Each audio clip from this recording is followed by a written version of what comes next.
go for the work up in the woods of North Ontario. Flies, the little black flies, always the black fly, no matter where you go. I'll die with the black fly picking my bones in North Ontario, in North Ontario. If there's one thing more Canadian than maple syrup, curling, or government patronage, it's black flies. Anyone who ventures into the wilderness of our great land as the first shoots of spring emerge will quickly have their images of pastoral bliss wrenched from their minds, courtesy of these little monsters.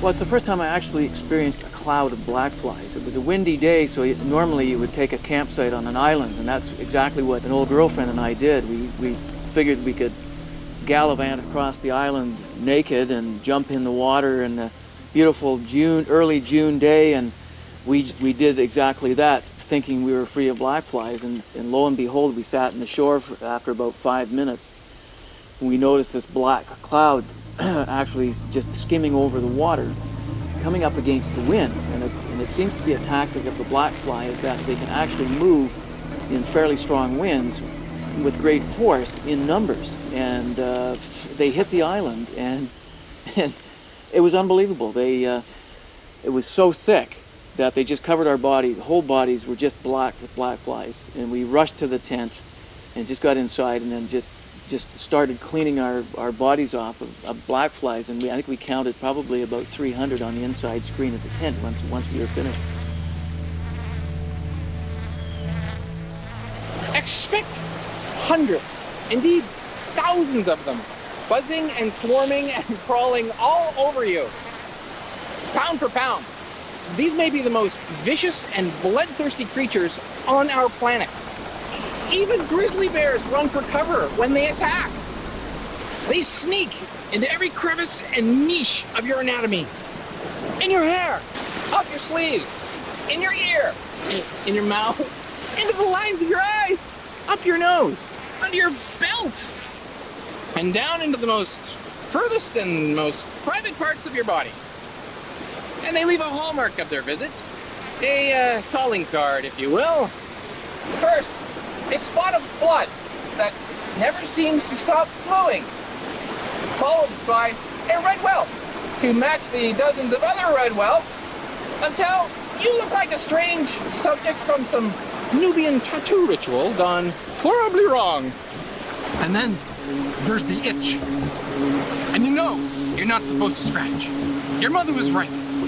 It'll only make it worse. So you sneak a small scratch.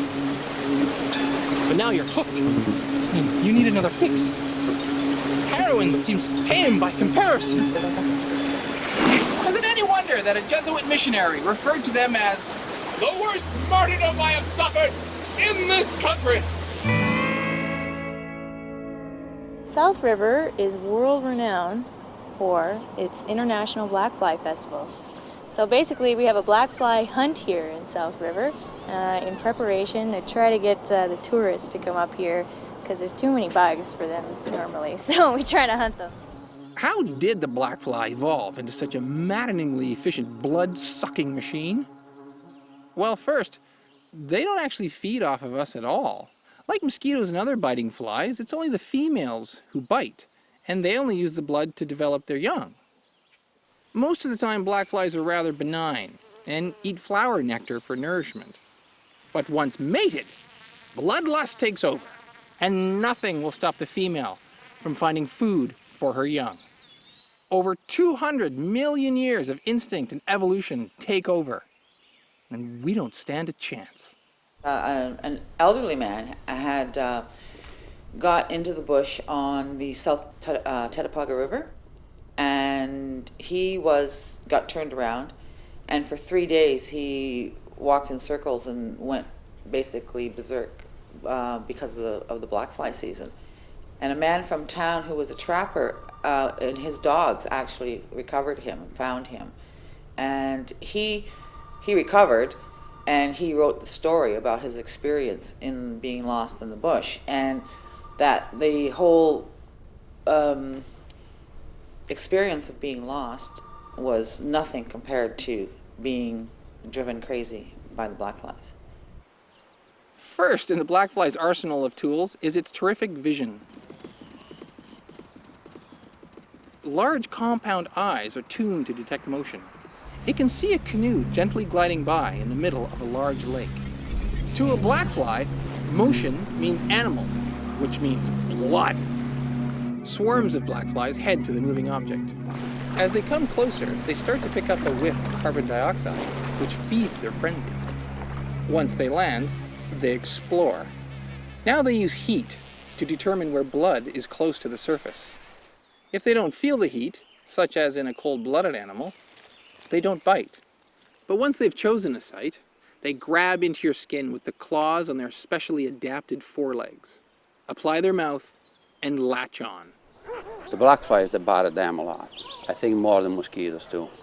Yeah, and there is not really too much they can do, and actually they like a lot to go inside the ear where there is a very small fur, and also on the belly, and very close to the eyelids here. Inside the proboscis are two specially developed mouth parts that act like scissors, slicing away at the skin to get at the blood. At the same time as it starts cutting, the blackfly injects saliva laden with anticoagulants. And unique to biting insects, an anesthetic so you can't even feel the bite.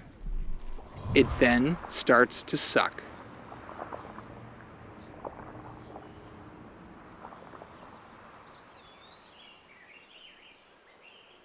The black fly may stay attached for 3 to 4 minutes, and it can triple its body weight with blood. When it leaves, it can only fly a short distance to a leaf, or somewhere where it can start the process of extruding water so as to concentrate the blood corpuscles. The blood concentrate forms a source of protein for the new eggs, which the female will lay in a few days. Because of the anticoagulant, the wound bleeds profusely, and the scent of the blood attracts even more blackflies who get more excited. The bite swells and itches because most people have an allergic reaction to the foreign substances that the blackfly injects into them. I don't know how the people do it, because all we're doing is dropping them off, and in the time it takes to drop them off, the plane is literally filled with them to the point where you can't see out of the windows. It's that bad. People with a lot of bites can even get blackfly fever, a form of anaphylactic shock. The one night in particular, there was hundreds of thousands, probably millions of blackflies, and I only wore my bug jacket about half of the time, and I didn't have the bottom of my pants sealed up. And when we got inside, I looked down at my pant legs, and they were just covered in specks of blood, hundreds of specks of blood all over my legs and all over the back of my neck. And I probably counted over 50 to 80 bites on both of my legs, and at least another 50 to 80 bites on the back of my neck, and so it just slowed me down. Almost felt a bit punchy, almost a little feverish. I guess that's why they call it blackfly fever. I think it was probably a bit of my body was in a bit of shock, I think, from all the toxins that were running around in me. But Dr. Douglas Curry from the Royal Ontario Museum to speak to you tonight about blackflies. Thanks, Todd. And I must say it's a real pleasure to be able to come to a spot where we're actually celebrating blackflies.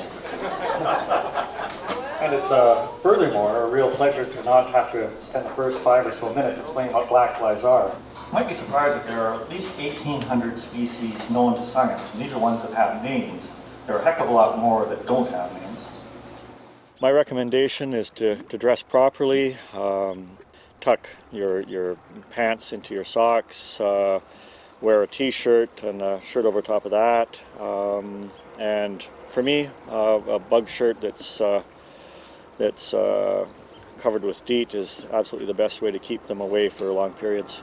It doesn't really present a physical barrier to the biting flies, but what you do is put it into a bag with insect repellent. Probably the most effective is DEET, and let it soak for a few hours.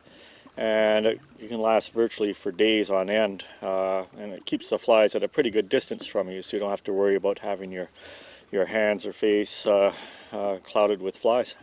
While human deaths from blackfly bites are very rare, blackflies can and do kill cattle. A cow can die in 24 hours from blood loss due to blackflies, and cattle can even be smothered to death by the quantity of them. A lot of feed operations have moved up to the Athabasca region of northern Alberta, and the problem with that is there's a blackfly that is particular or breeds in very large numbers in the Athabasca River, aptly named Simelium vampirum. And the problem with that blackfly is it has a great predilection for cattle, and as a result of massive outbreaks of this particular species, they have lost so much blood that effectively they have been sucked dry. And over the years, over 16,500 cattle deaths have been attributed directly to attacks by this particular species of blackfly. Even wild animals can become unpredictable when attacked by blackflies. Moose and deer may run out onto the highways in front of cars, and caribou may stampede into treacherous waters. When they grow their antlers, which they do every year, and they drop off every year and start again the following year, there's a blood-filled membrane that covers, it's called velvet, that covers those antlers. That keeps the blood to the surface, and of course it's very attractive to those biting insects. They don't have to go through that thick skin to get at it. And sometimes, this time of year, they can be just a mess. They'll have open wounds all over that velvet, and so presumably that would just drive them nuts too in the wild. That's the biggest problem. Being up here is blackflies driving the animals out of the bush. They're creating lots of accidents. Well, you're booting down the highway at 60 kilometers an hour, and a moose jumps out in front of you. And then, and they're so big, and then they just come back, like they crush the whole top of the car. I think in the past 2 weeks there's 17 moose hits here. So, what good are blackflies? Is there actually a good reason for the existence of this torment? Or is it living proof that nature has an evil streak?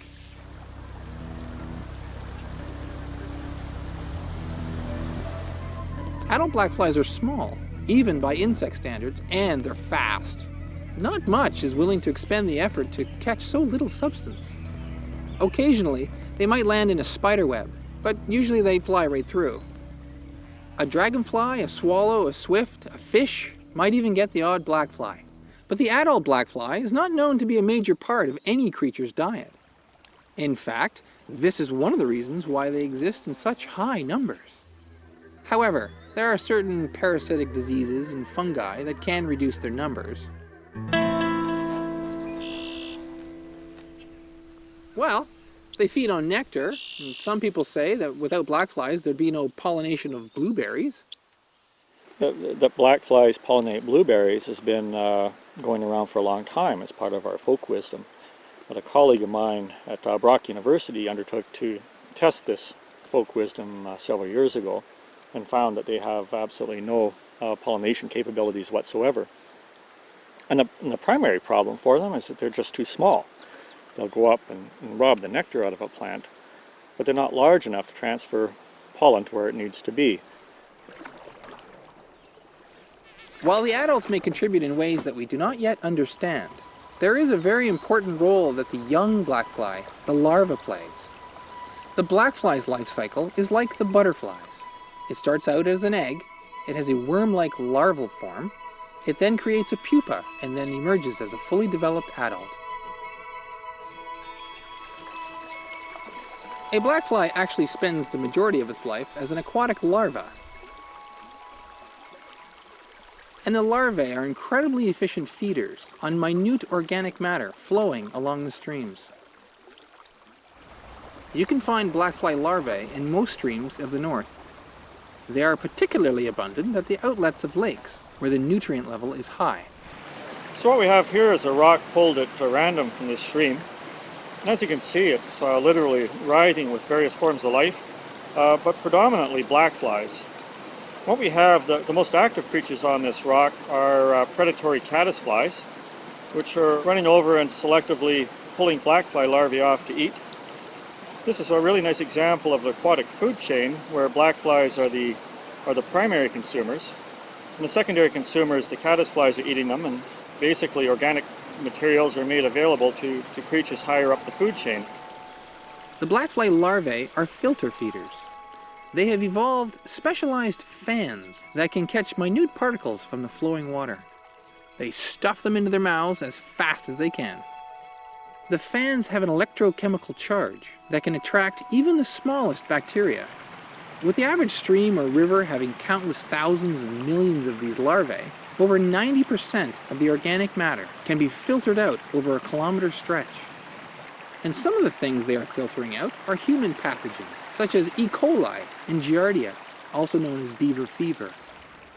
But not only are they keeping the northern waters pure, they are also recycling the organic matter for other life forms.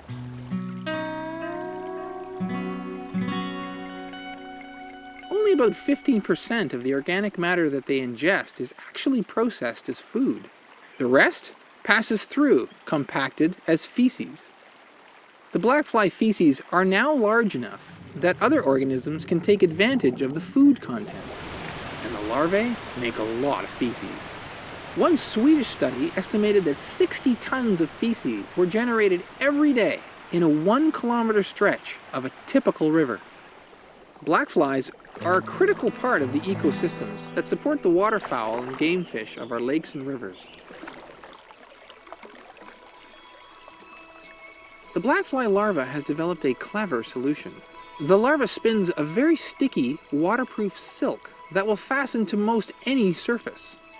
It then uses 2 sets of minute hooks, much like Velcro, to fasten onto the silk. It anchors itself with a hind set of hooks and grabs onto a new patch of silk with the hooks on its front proleg. So you can pretty much sum up the life of a blackfly larvae as shoveling in food, passing most of it through, and occasionally moving around inchworm-like. That is, until the fateful day it feels a change coming on. The larva will fasten itself to a leaf or something not too far from the surface. It then spins a web of silk in the shape of a slipper around most of its body. 2 fine sets of filaments act as gills for the pupating insect. In about a week's time, the change is complete. The new adult emerges and floats up to the surface on a bubble, where it is immediately ready to fly away.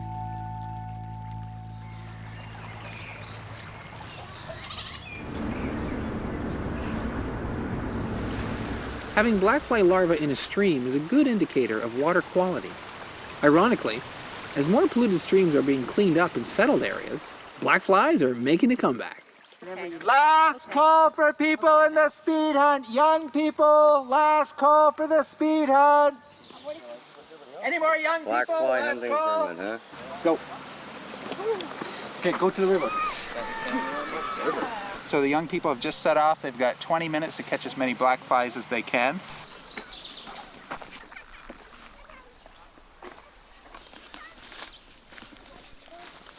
There's one.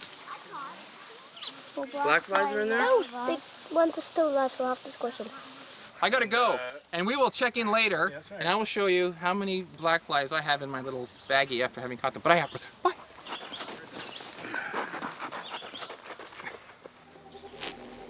In this part of northern Ontario, there are about 35 species of blackfly. Only 2 of them bother humans very much. Most blackflies are specialized to attack birds or furred mammals. One species, for instance, only feeds on the common loon, and it's a real torment to them. It's attracted by the scent from the loon's oil gland. They'll even swarm a dead loon that still smells of the oil.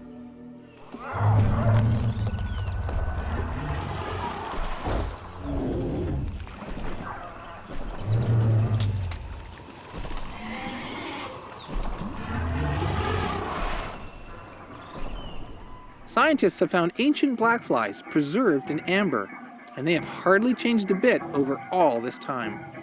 Even the great Tyrannosaurus rex must have been plagued by these things. Some scientists feel that it's further evidence that some dinosaurs must have been warm-blooded, since all the blackflies of today will only feed on warm-blooded creatures. You can find at least one species of blackfly just about anywhere in the world where there's running water, and warm-blooded animals. While the blackflies in our climate do not carry any human diseases, there's a terrible parasite they carry in Africa and South America called river blindness. It's a small nematode worm that can cause disfigurement and blindness.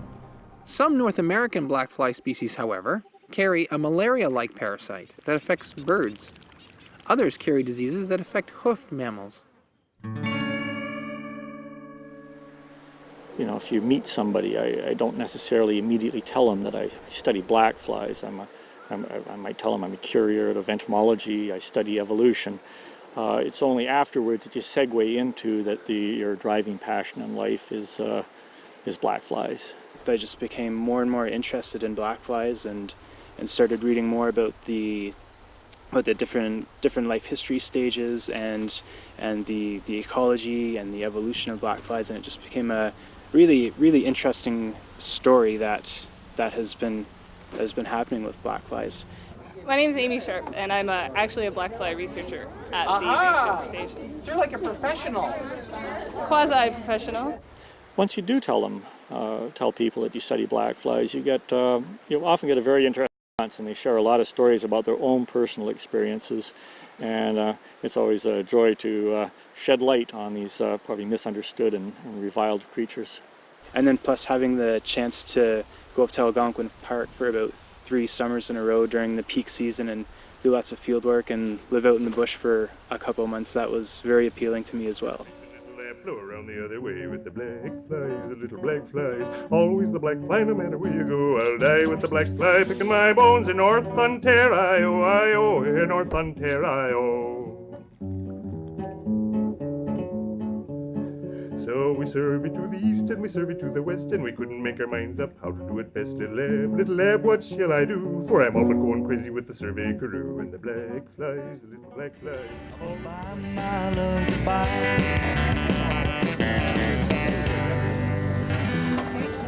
No, you're okay. I think it would have been a bit more ideal if we were a bit closer to the breeding sites. We're along a lakeside and open meadows. Sure, there'll be flies there, but not anywhere in the same numbers that you'll experience along a stream. Around dusk, and especially if it's getting on toward bad weather, if we're on the verge of a thunderstorm, flies will reach a frenzy of activity, so those are the times to avoid it. Yes, right here. Fiona? Okay, give us your patch. Do you have your license? Where's your license? Can you tell us what you're doing? What am I doing? I'm looking for mosquitoes or bugs that are not black flies. They're illegal. All the way ins are going to be checked thoroughly. The black fly police. Black fly police. How many have you got? 3, 6. We captured over 10,600 black flies this year. Paige and Amelia DiVincenzo with 64 black flies caught. Can you imagine? Look at that! 64 black flies! Thank you very much. And now we move up to the big movers and shakers. In second place, the most improved black fly hunter in South River, Peter and Elizabeth White, for the 3rd year. They're moving up the ladder. Look out, Roy. They're coming up to you. 2,228 black flies, Peter and Elizabeth White. Ladies and gentlemen, some say he's in it for the money. Others say he's in it for the media. But I'll tell you, having your name on this world champion black fly hunter plaque is something to be proud of. And now, for the 2nd year in a row, it's going to say Roy Warner from Trout Creek with 3,213 black flies. Roy did his share.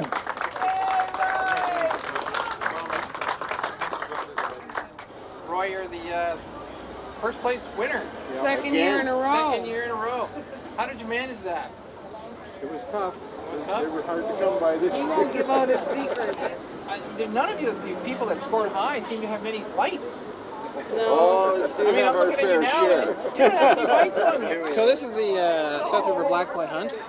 It's come to its conclusion, and all the black flies have. Oh, sorry, Jesse. All the black flies have been weighed, and I sure saw a lot of dead black flies. There was an incredible amount of dead black flies.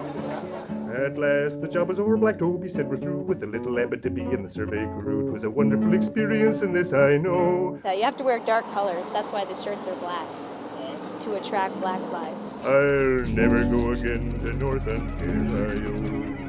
The black flies, the little black flies, always the black fly, no matter where you go. I'll die with the black fly picking my bones in North Ontario, in North Ontario.